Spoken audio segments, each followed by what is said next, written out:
өзгеруінен туындап жатқан су тапшылығы жағдайында Арал өңірінде, Қызылорда облысында күріш алқаптарында судың үнемділігі өте жоғары екенін біз сезіп жатырмыз.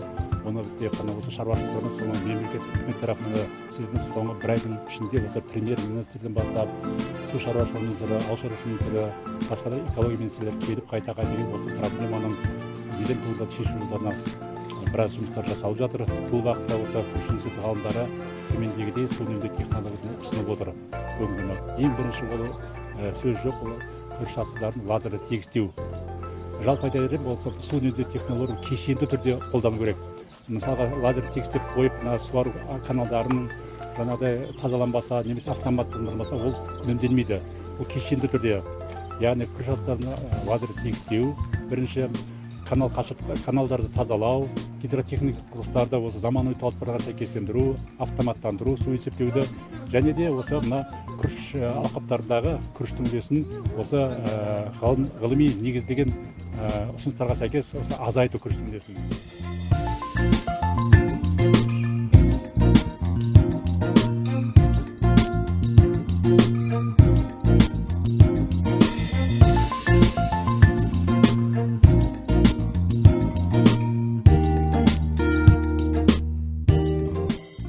Әртүрлі жолдары бар, суды үнемдеу жұмсау деген сияқты басқа да. Соның ішінде бір жолы тұзға төзімді, қуаңшылыққа төзімді сорт шығару. Әрі ерте пісетін, өнімі де жақсы, сондай. Сол бір саласы, көптеген саланың бір несі сол. Біз сол негізгі жұмысымыз селекция, жаңа сорт шығару мысалы. Бұрын ондай проблема жоқ кезде ол шығара беретін өнім болса болды, ең баста кейін өнімнің сапасына қарайтын болды. Енді тек сапасы емес, жаңағы төзімділігіне көп назар аударды. Сол үшін біздің мутацияда білесіздер, мутагенез деген бар, мен өзім кандидатский диссертация сонымен айналыстым, соны қайтадан жаңғыртып, мына Ресейде халықаралық институт бар, ядролық зерттеулер орталығы деген 16 мемлекет мүшесі, соның ішінде Қазақстанда бар. Сосын бізде мына бұрынғы Семей полигонында 3 институт бар, осы немен айналысатын. Парк ядерных технологий дейді, ядролық технологиялар паркі деген, соларменен біз сол ғалымдармен мына күріштің тұқымын гамма-лучи деген бар, гамма сәулелері, сосын жедел нейтрондар, быстрый нейтрон деген, солармен өңдеп, содан мутация шығады ғой енді, мутирует етеді. Сол мутанттарды ішінен таңдап, лабораториялық жұмыста біз зерттейміз. Тұздылыққа қалай шыдайды, сол ас сүзін пайдаланамыз, сосын тағы қуаңшылыққа нететін препараттар бар, соған салып өңдеп, соның ішінен таңдап нелерін шығарамыз. Сөйтіп оны селекцияда пайдаланамыз.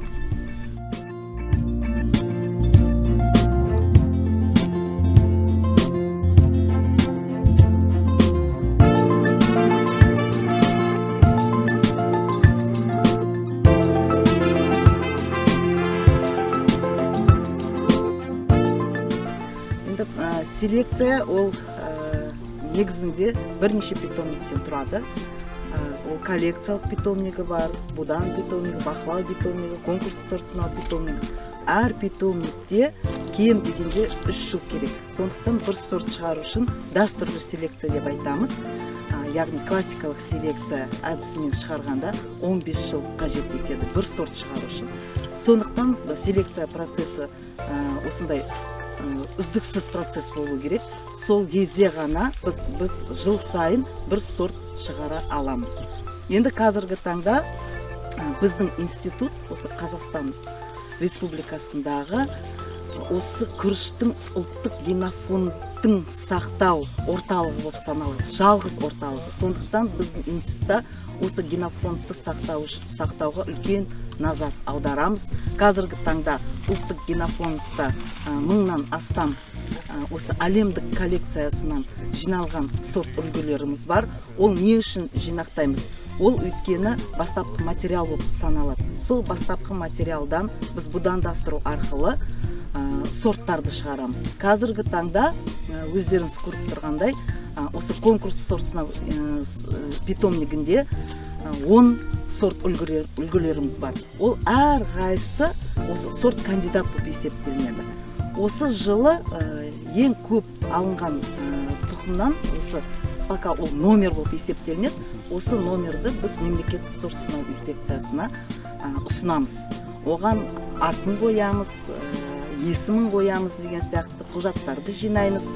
Сол осы енді мемлекеттік сорт сынау инспекциясында кем дегенде 2-3 жылдың ішінде ол жаңа сорт болып шығарылады.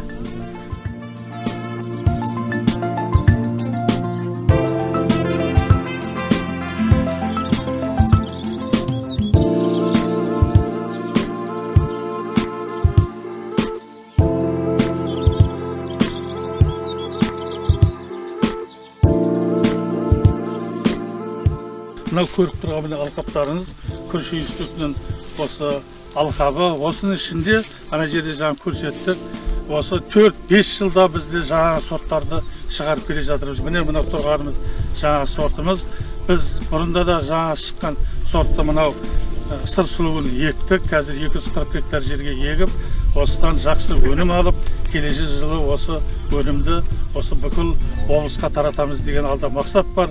Бұның үлкен жетістігі бар, өйткені бір 100-510 күнде мысалы піседі. Міне көрдіңіздер ғой, мынау бәрі пісіп тұр.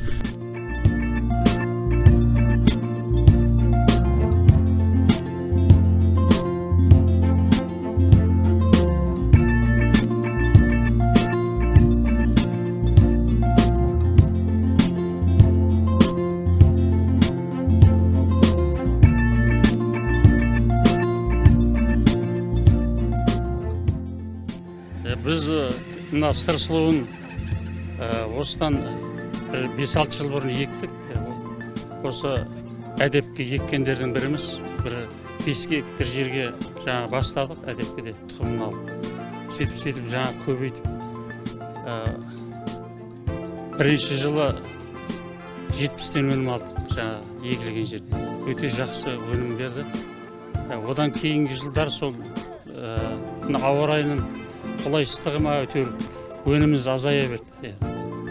Былтыр енді төмен алды, енді былтыр сол 50-дің шамасында өнім алды. Сосын биыл еккен жоқпыз.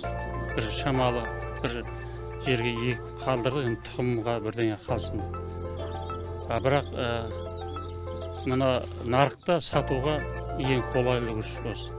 Өйткені товарный вид жақсы күріштің. Сосын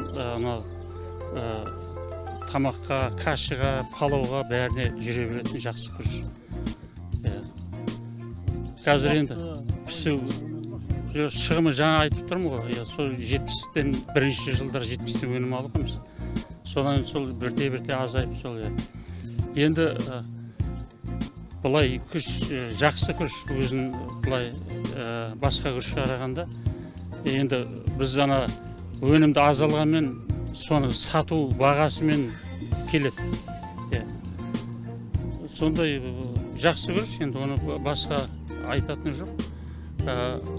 Отақ шықпайды. Сол күріш еккенімізде ішіне қамсыз аз болады. Ана басқа күріштер қарағанда бұнда қамсыз аз болады. Оны енді біз білмедік. Біз енді оны ғалымдар айтпаса, біз оны түсінбедік.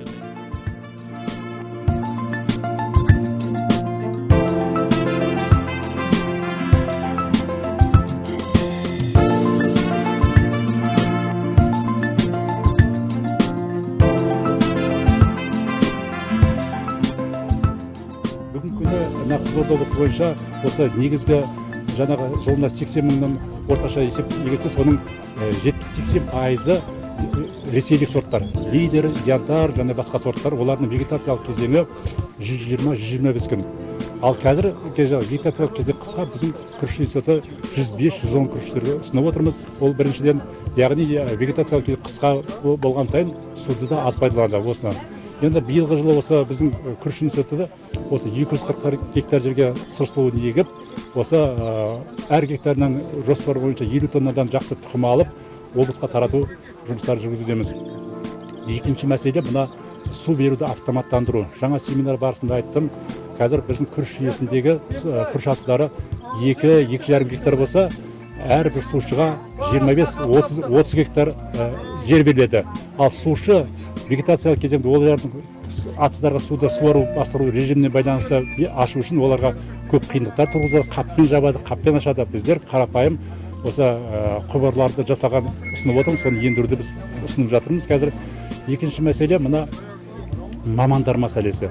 Себебі жаңа есепке алу дедік қой, оны кім есепке алады? Оны шаруашылықтың гидротехниктері. Бүгінгі күні шаруашылықтарда арнайы гидротехниктер жоқ. Мүмкіндігінше алдағы уақытта осы шаруашылықтарға, ауылдық округтарға гидротехниктердің болуы, су қанша су алып жатыр, қанша кетіп жатыр, соларды есептеп отыру керек. Сосын соңғы тағы да бір мәселе мына су үнемдеудің қашыртқы кәріз суларын пайдалану. Бұл бағытта жұмыс жасап жатыр, бірақ дегенмен де оған да шамалы абайлап қарауымыз керек. Себебі қашыртқы кәріз сулары ол тұздылығы өте жоғары.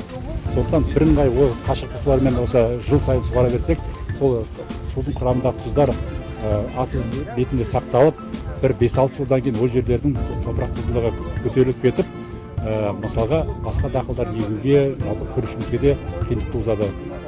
Сондықтан күріш қашыртқы кәріз сулар арнайы тазартудан өткізіп, немесе каналдағы сумен тазарту арқылы сондай қайта пайдалануға біз ұсыныс жасаймыз, сол бағытта жұмыстарды жүргізіп жатырмыз.